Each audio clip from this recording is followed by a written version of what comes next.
Assalamualaikum warahmatullahi wabarakatuh. Sahabat Ari, masih setia bersama channel kesayangan Anda, Jalan Ari. Tentunya kali ini akan saya coba melihat dalam perspektif khusus dan nantinya akan saya ulas tentang anatomi Pilkada 2024 di Provinsi Aceh. Seperti apa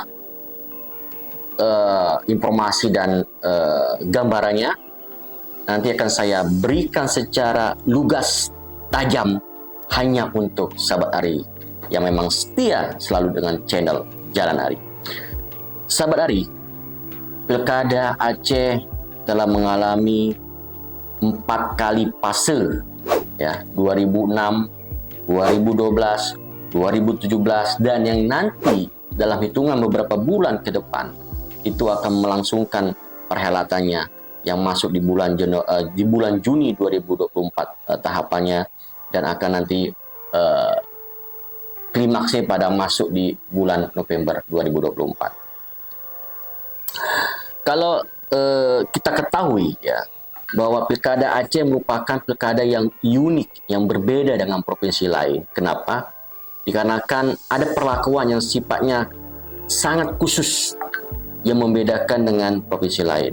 Nah, kita memiliki mekanisme tersendiri dalam bagaimana melaksanakan pilkada secara mandiri.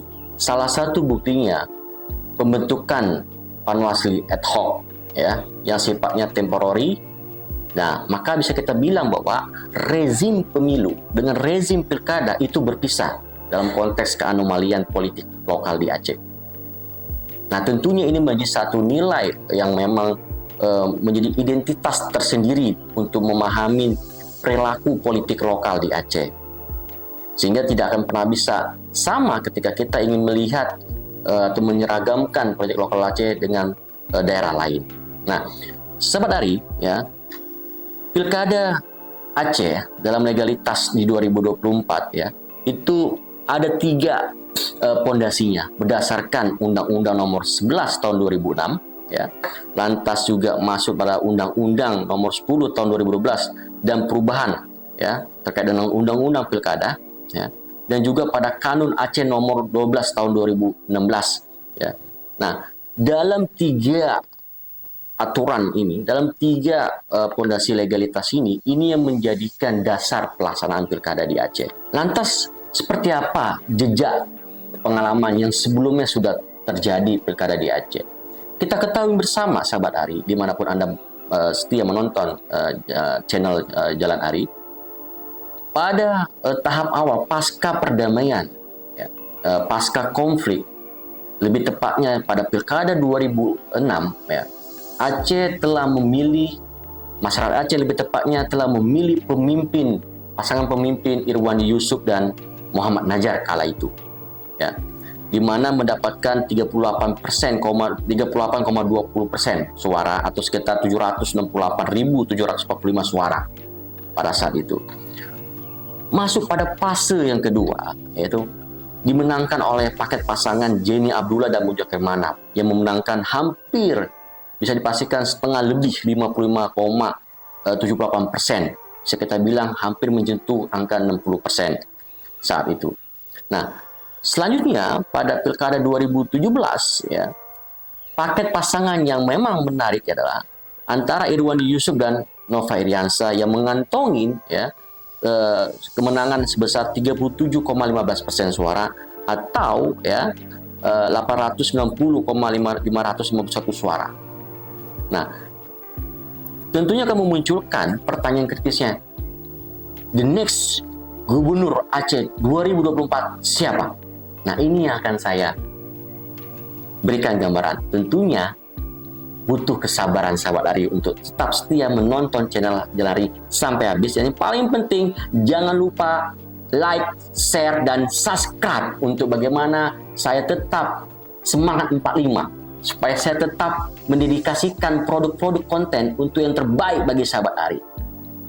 Sahabat Ari, kalau kita baca pada data pemilih ya dari jejak digital mulai dari 2006, 2012 dan 2017 ya, trennya mengalami kenaikan sampai yang terakhir 2024 2024. Nah, kalau 2006 itu 2.600.000, 2012 sekitar 3.200.000, 2017 sekitar 3.400.000, dan 2024 pasca pemilu yang kemarin yang berlangsung beberapa bulan yang lalu itu datanya 3.700.000. Nah, kenapa memiliki tren kenaikan? Ini juga diakibatkan karena bertambahnya populasi penduduk, ya. Ditambah lagi juga segmentasi kelahiran juga tinggi, ya, sehingga membuat kenaikan pemilih menjadi signifikan. Karena setiap 5 tahun sekali pasti otomatis nggak mungkin nggak bertambah penduduk 5 tahun sekali. Nah, ini yang juga harus dipahami kenapa trennya meningkat dalam setiap tahun ke tahun atau dalam setiap periode ke periode selanjutnya dalam pelaksanaan pilkada. Pilkada itu tidak bisa terlepas dari dua mekanisme jalur tempuhnya untuk bisa berpartisipasi. Siapapun warga Aceh. Yang pertama melalui jalur independen atau jalur perorangan, dan yang kedua melalui jalur partai. Nah, kalau kita lihat berdasarkan jalur partai, ini sekitar 3% dari total jumlah penduduk, ya, Aceh untuk memenuhi kuota syarat KTP. Nah, sedangkan untuk pilkada yang berlangsung di Aceh membutuhkan berdasarkan Undang-Undang Nomor 11 ya tahun 2006 itu memenuhi syarat harus 15% dari total jumlah kursi atau akumulasi suara. Nah, ini di sini saya mau tekankan bahwa ada keunikan juga dalam bagaimana pengusungan kandidat itu dalam konteks lokal Aceh, ya, itu bisa dilakukan berdasarkan kursi, tapi juga bisa dilakukan berdasarkan akumulasi suara. Ini dua hal yang berbeda. Nah, jadi kurang lebih sekitar 13 atau 14 kursi, ya, 13 sampai 14 kursi. Kalau 15% 15% dari total jumlah kursi yang tersedia. Nah, jumlah total kursi yang tersedia kan 81. Jadi sekitar 13 sampai 14 kursi yang harus dipenuhi oleh partai untuk mengusung kandidatnya. Nah, kalau kita lihat yang hanya yang bisa mengusungkan dalam konteks politik dari tahun ke tahun, dari periode pilkada 2006, 2012, 2017, hanya PA yang bisa mengusungkan tanpa harus berkoalisi kepada partai tertentu, karena dia mencukupi dan melebihi syarat, ya, dari ketentuan yang sudah ditetapkan oleh undang-undang. Nah, kalau kita baca PA 33 kursi tahun 2009 masuk ke 2014 29 kursi, masuk hari ini di 19 itu 18 kursi, dan rebound kembali dari 2024 hasil pemilu yang lalu sekitar 20 kursi. Kalau sahabat Ari pelajarin dan untuk mencermatin, ternyata tipologi kontestasi di pilkada 2006 itu Parnas versus Parlok. Parnas versus perorangan, ya. Parnas versus perorangan, ya. Di 2012 itu menarik, ya. Parnas, Parlok, independen. Parnas, Parlok, independen. Nah, tapi yang sangat membuat kita berpikir sangat berbeda dan menarik untuk melihat faktanya, ternyata pilkada 2017 itu memiliki kombinasi irisan antara Parnas dan Parlok serta independen. Artinya apa yang ingin saya sampaikan bahwa, ya, kolaborasi ini tahu bahwa Parlok juga nggak bisa, khususnya Partai Aceh juga nggak bisa mengusung kandidat secara sendiri walaupun, ya, syarat memenuhi. Kenapa? Karena kebutuhan politik mengharuskan mereka harus berkolaborasi saat itu. Nah, bagaimana dalam konteks 2024 potensi itu terjadi? Atau bisa saja PA akan mengusungkan kandidatnya secara sendiri, muncul Parnas dan muncul independen lagi. Nah, kalau saya lihat mencermati satu fenomena yang terjadi ke depan, ya, maka PA akan mengusung kandidatnya sendiri. PA akan mengusung kandidatnya sendiri dari internal mereka sendiri. Bisa saja nanti kandidatnya orang tertentu, akan saya jelaskan siapa kandidatnya. Sabar Ari.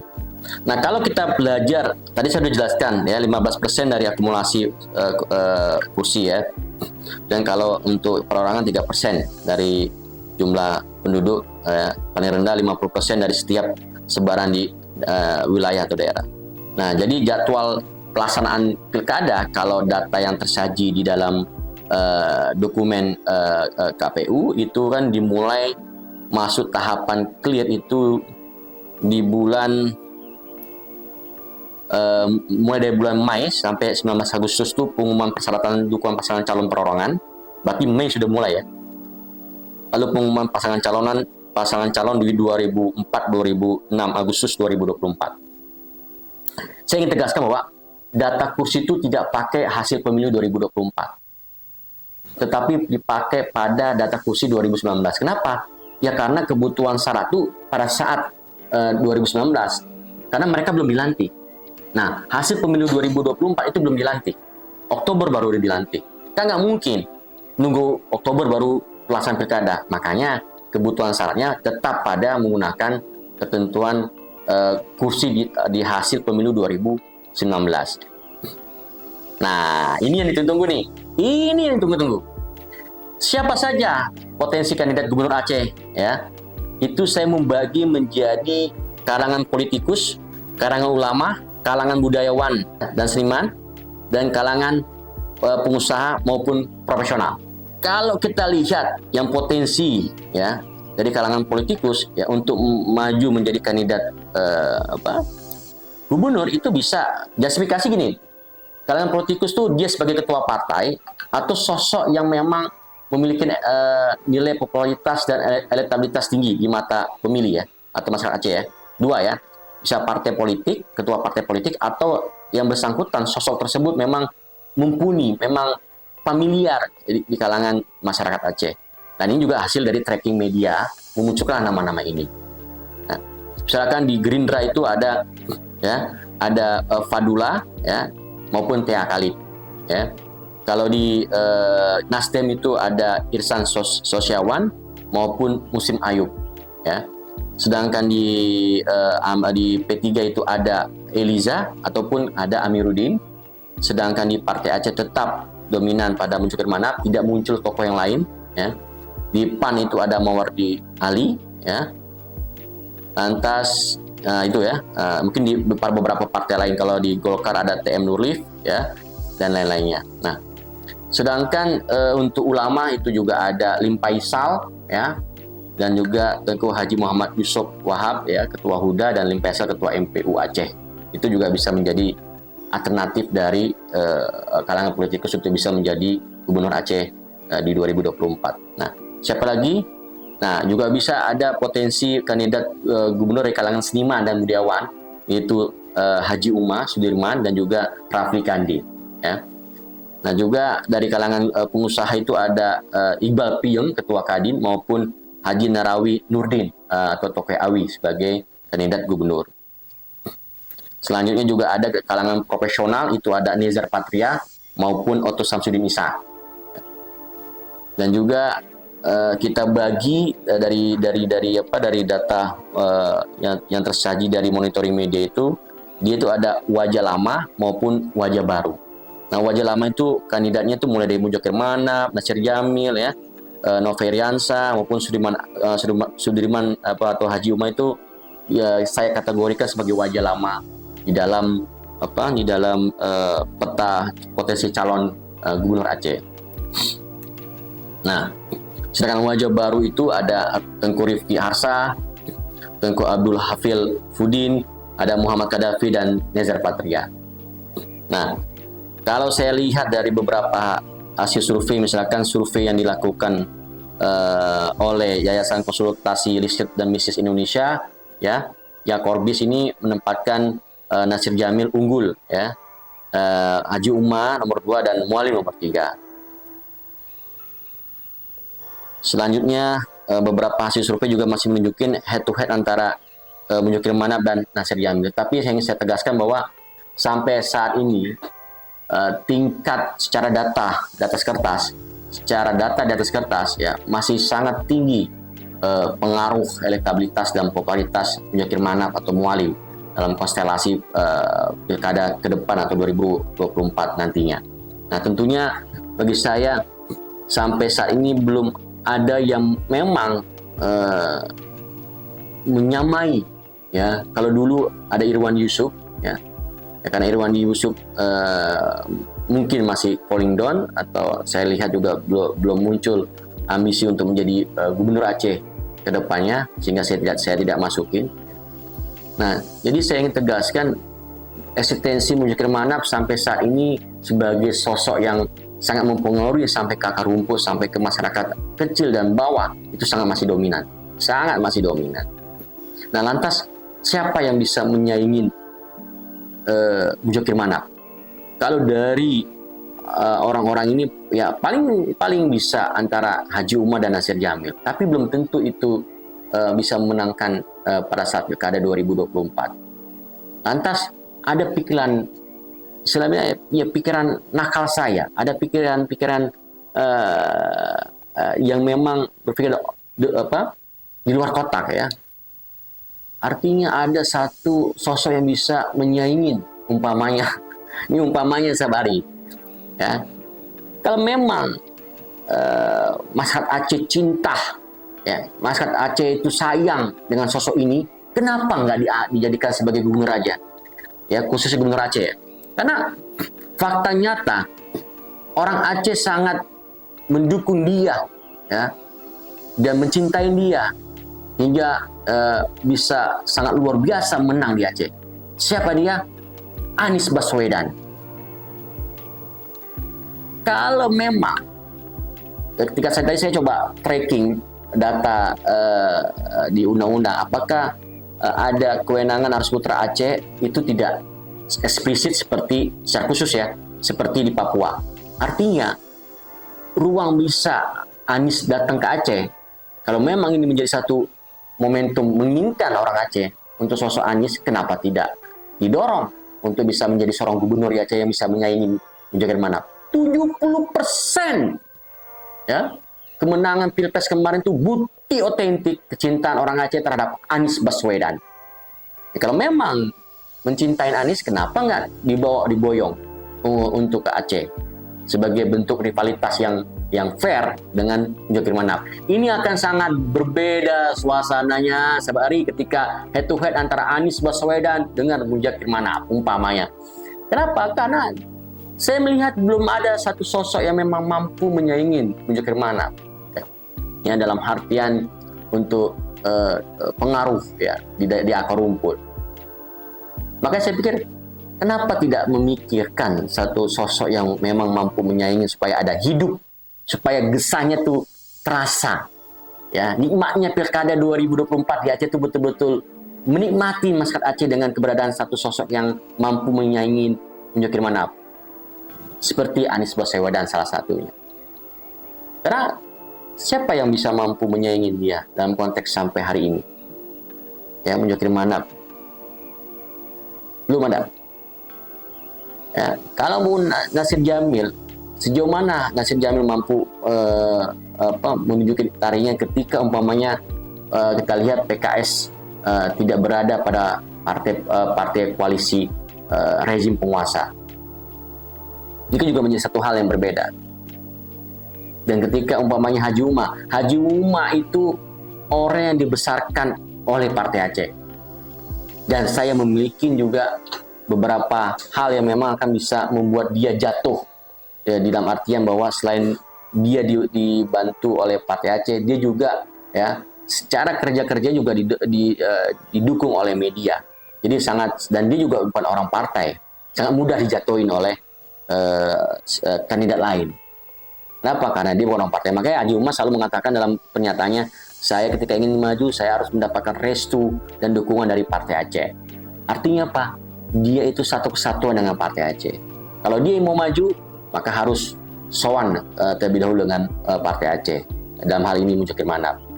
Kenapa? Karena kalau tidak sowan, maka akan menjadi satu blunder besar bagi Haji Umar untuk maju dalam kontestasi di dalam Pilkada 2024 ke depannya. Nah, Sabari, dalam momentum Pilkada ke depan, ya, ada hal yang memang penting yang perlu digarisbawahi. Bagaimana keterlibatan rezim penguasa untuk bisa mempengaruhi politik lokal di Aceh. Itu tidak pernah bisa dilepaskan. Karena apapun cerita, kepentingan rezim penguasa untuk menjaga stabilitas politik, pemerintah, dan keamanan itu wajib dilakukan agar terjadi sinkronisasi, harmonisasi antara provinsi dan pusat. Makanya harus ada orang yang memang merepresentatifkan dari keterwakilan tangan panjang atau melalui orang-orangnya yang ada di daerah atau di provinsi agar bisa kerja-kerja di dalam mengolah negara ini satu warna, satu nada, satu frekuensi. Nah, sahabat Ari, pilkada di 2024 di Aceh tentunya menjadi satu momentum ya untuk membuat satu pembaharuan dan perubahan. Disinilah letak fondasi yang akan menuju seperti apa Aceh ke depan, apakah semakin baik atau semakin hancur. Disinilah momentum 2024. Kenapa? Karena ke depan itu kita akan bisa melakukan upaya-upaya untuk melakukan restorasi, melakukan pembaharuan dan perubahan terkait tata kelola pemerintahan, terkait pelayanan publik, terkait kepentingan yang intinya muaranya jelas. Bagaimana meningkatkan kesejahteraan, bagaimana bicara kemiskinan tidak terjadi lagi di Aceh, bagaimana pelayanan prima terkait dengan kepentingan publik atau kebutuhan publik itu betul-betul dapat difasilitasi oleh negara. Itu saja bagaimana monolog saya ya dalam membedah dan mengulitin pilkada 2024 di Provinsi Aceh. Semua penilaian, semua posisi pemikiran tentu akan berbeda-beda karena kita berdialektika, semua orang punya perspektif, semua orang punya posisi pemikiran, tergantung bagaimana dia memahami satu momentum informasi dan data, sangat tergantung bagaimana menyelami dan sangat tergantung bagaimana mengelola di dalam kerangka berpikir setiap orang. Sekali lagi, ini saya akhirin dalam monolog saya tentang anatomi pilkada 2024. Sampai ketemu lagi bersama saya. Tetap setia di Jalan Ari. Salam Jalan Ari.